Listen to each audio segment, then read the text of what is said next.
қой. Өмірде жеткен жетістіктерің сенің универде алған бағаларыңа мүлдем қарамайды. Ассалаумағалейкум, сіздермен мен доктор Оразбек. Жуырда қазақша медицина жобасы. Бұл жобаның мақсаты біздің қарапайым халықтың медициналық сауаттылығын арттыру, сонымен қоса өзінен кейінгі медик студенттерге, не только медик, басқа студенттерге де жол көрсету.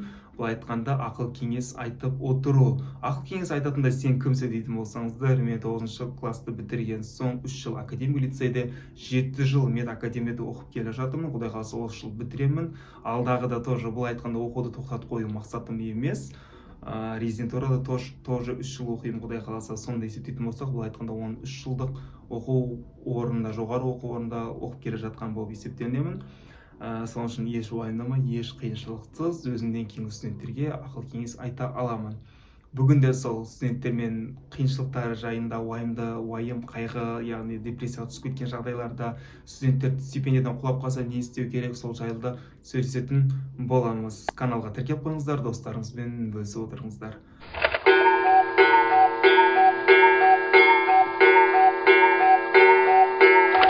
Студенттік шақ өте қуанышты, былай айтқанда аштықты да, тоқтықты да, қуанышты, қайғыны да, мұңды да, уайымды да көретін өте қызықты шақ. Әрине оны көп студенттер кезінде байқай бермейді. Студенттік алтын кезім деп бізден үлкендер айтады, ой, ол кез бізді түсінбейтін несі алтын маған деп. Оказывается, ең қуанышты, ең қызықты күндер сол. Еш уайымсыз, былай айтқанда уайым болады, только рубежкадан қалай өтсем екен, экзамендерден қалай өтсем екен деген.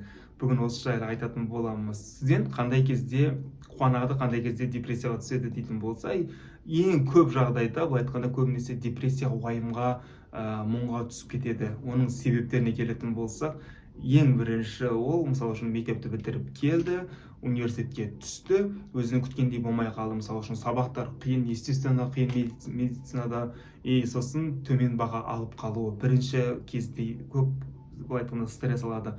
Елу алған күндері болып қалса, қатты уайымдап, жылап, бір студенттерді көргем кәдімгідей жылап, мамасына звондап, мен болды шығам, мен 50 алдым, 70 алдым, ойбай деп.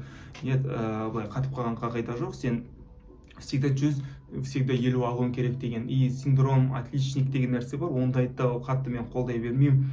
Не үшін дейтін болсаңыздар, синдром отличник көп жерде не істей алмай қалады, выживать ете алмай қалады, адаптировать ете алмай қалады, оны сәл біраздан кейін айтып беремін, не үшін екендігін. Сонымен қоса тағы айта кетейін, өмірде жеткен жетістіктерің сенің универде алған бағаларыңа мүлдем қарамайды, оны мен саған гарантия беріп аталамын. Мықты, былай айтқанда главврачтар, мықты врачтар, ол синдром отличник болмаған, яғни бағаларын бәрін 5-ке оқымаған, ол өзіне керектісін оқыған, білетінін оқыған, өзіне қажеттілігін оқыған. Не обязательно ол қажет емес деп айтқым келіп тұрған жоқ, просто баға үшін оқымаған, ол өзі үшін оқыған, керек па соны оқыған. Өзінің миына макет жасап алған, былай айтқанда, ал универдің макеті бойынша жүрген жоқ.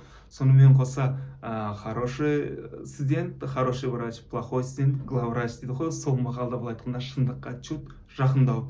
Мұнымен не айтқым келіп тұр, мұнымен студенттер жаман оқысын деп тұрған жоқ, просто қатты уайымға, депрессияға түсіп кету керек емес. Особенно медик студенттер не үшін? Өйткені егер болашағына алаңдап, өткенге өкінетін болса, адам бүгінгі күнні жоғалтады, дұрыс қой. Сол сияқты егер бүгінгі күніңізді босқа өткізіп, әшейін жатып, не болмаса уайымдап, жылап, біреуге мұңыңызды айтып, проблемаңызды айтып отыратын болсаңыз, ол, во-первых, ешкімге қызық емес, во-вторых, соның орнына сіз хотя бір бет кітап оқығаныңыз болатын еді. Ертең мысалға медицина ол ойыншық мамандық емес, ертең кәдімгі бір адамның өміріне жауап бересіз, бір адамның былай айтқанда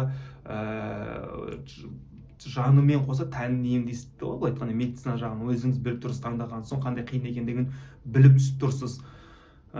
Вот осы айтқым келгені, так что баға үшін олай қатты уайымдап қалмаңыздар. Сосын екінші қатты уайымдайтын студенттердің қорқатыны ол стипендиядан құлап қалам деген. Стипендиядан құлап қалатын, көп, әртүрлі факторлар болуы мүмкін. Мысалы үшін ең үлкен фактор ол студенттің дұрыс оқымауы, былай айтқанда оқымай жүруі.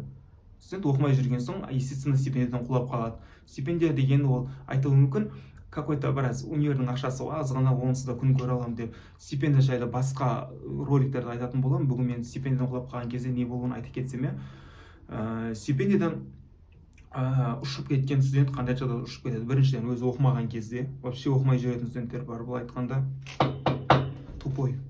Естественно, ондайлар не только стипендия, универден шығарып жіберу керек, өйткені ертең олар адам өлтіретін врачтар болып шығады, мына жерінде ештеңе болмаған врачтар. Сонымен қоса апайлардың әртүрлі конфликттер болып қалды. Ол студенттің қолында емес. Апаймен конфликт болып қалды, апай бір студентті жек көріп қалды, мен сені летаға жіберемін дейді. Студенттер сол айтады, ондайлар болады, дұрыс емес. Былай айтқанда дұрыс бағаламайтын апайлар болады, которые жек көріп қалуы мүмкін. Мүмкін ғой, бір студент сабаққа кеш қалды да, соның арқасынан апайдың көзіне бірінші күн жек көрініп қалды. Сосын айтады, сені жіберемін мен дейді. Принципиально қатал, өте қатал апай болатын болса, и айтқанда тұр, ол студентті летаға не пересдачаға жіберіп мүмкін, не болса стипендиядан құлатып жібереді. Осындай жағдайларда болған кезде студент бірінші орында уайымға салынбай, ничего, нормально қабылдау керек. Келесінде ол қателікті қайталамауға өзі түсіну керек. Миында болды, все хорошо, болды, жасамаймын келесінде, Содан соң, егер кіші курс болатын болса, 1, 2, 3, даже 4-те болатын болса, ата-анасына хабарласқан ең дұрыс шешім, ең дұрыс жол. Звондап, мама, папа, вот осындай ситуация, осындай құлап қалдым. Жыламастан, мен осындай болды, енді маған біраз уақыт беріңіздер. Конечно, кешіріңіздер, осындай ситуация болып қалды. Көбінесе енді, конечно, студенттер апайлар жаман деді, ой, дұрыс емес апай түсіп қалды, қатал апай түсіп қалды, мен дұрыс бағаламады деп. Ал не істейтін болса да, бірінші орында ата-анаға айтқан дұрыс. Ал ата-ана болса, былай айтқанда, өзінің баласын жерге тастап қоймайды, көмектеседі. Универден алып жатқан 50 мың 60 мың теңгені ата-анамыз, Құдайға шүкір, жіберіп отыра алады. Солай адам, студент өзінің ойын бөлмей, принциптерін бөлмей, оқуын уайымсыз жалғастыра береді. Ал егер өзінің сасық көкірек деп айтуға болатындай, сасық көкірек болып, ата-анасына да айтпай, өзін қамтамасыз етемін деп, бірінші, екінші курстың, үшінші курстың студенттері особенно болды, все, өзім істеймін дейтін болса, не болады? Мысалға, бар шығар, ата-анама ауырлық салмаймын дейтін болса, салмайтын студенттер. Ондай кезде не болуы мүмкін? Ондай кезде болады, көбінесе осложнение ретінде айтуға болады. Студент жұмыс істеуге тура келеді. Придется жұмыс істеуге, потому что стипендия жоқ. Стипендия хотя бы хотелкалар жауып тұрған еді, тамағына жетіп тұрған еді, проект алуына, ары-бері барып келуіне жетіп тұрған еді, арасында киім алып тұрғанда болуы мүмкін да. Енді олар жоқ. Енді студент өзі жұмыс жасау керек. Жұмыс жасаған студент мал табады. Бірінші жағынан, екінші жағынан ұйқысы қанбай жүреді. Ұйқысы қанбай жүрген студентке нешір қанша зат оқыса да миына кірмейді. Бір. Ал екінші жағынан мал табады дедік қой. Мал тапқан студент, ол ақшаның дәмін сезініп қалады. Ақшаның дәмін сезініп қалған студент оқуға, былай айтқанда, желаниясы болмайды. Не үшін? Өйткені оқусыза қараса, былай айтқанда, қиналып оқып, зачем, когда сәл-сәл жұмыс істесе, ақша келіп тұр да, сол қиналып алып жүрген стипендиядан құлап қалмайды, уайымдап жүрген 50 мың теңгесін бір СМ маманы болып па, айына смело шығарып отыр. Ешқандай қиыншылық болып таппайды. И солай жүріп, зачем маған оқу дейді, оқуын тастап қою қаупі өте жоғары. Сосын оқуын тастап қойғаннан кейін не болады? Оқуын тастап қойған соң студент қайтадан пересдачаға кетеді, летаға кетуі мүмкін. Лето бізде бесплатно емес, кешіріп қойыңыздар, бесплатно болмағаны үшін, то есть тапқан ақшасын летаға жібереді. Летаны жауып жібереді, қайтадан одан да көп жұмыс жасау керек. Бұрын тек СМ болғанса, қазір мобилографияны қосып алу керек, потому что СМ-ні тапқан несі летаға кетіп жатыр. Ол летасын жауып болған соң жұмыс істейді, а соңында былай кругқа түсіп қалады. Жұмыс істейді, летаға жібереді, солай бұдан шығу өте қиын. Соңында сен зачем маған оқу деп, көп студенттер білемін оқудан шығып кеткен.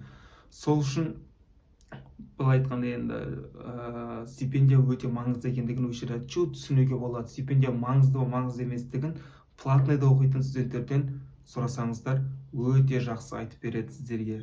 Сондықтан өз оқуларыңызды жақсы оқыңыздар, особенно бірінші, екінші, үшінші курста фундаментті четко қойып алыңыздар, менімен бірге болыңыздар. Өзіңіздің пікірлеріңізді, өзіңіздің ойларыңызды комментарийға жазып кетіңіздер, каналға жазылып қойыңыздар, достарыңызбен бөлісіп қойыңыздар.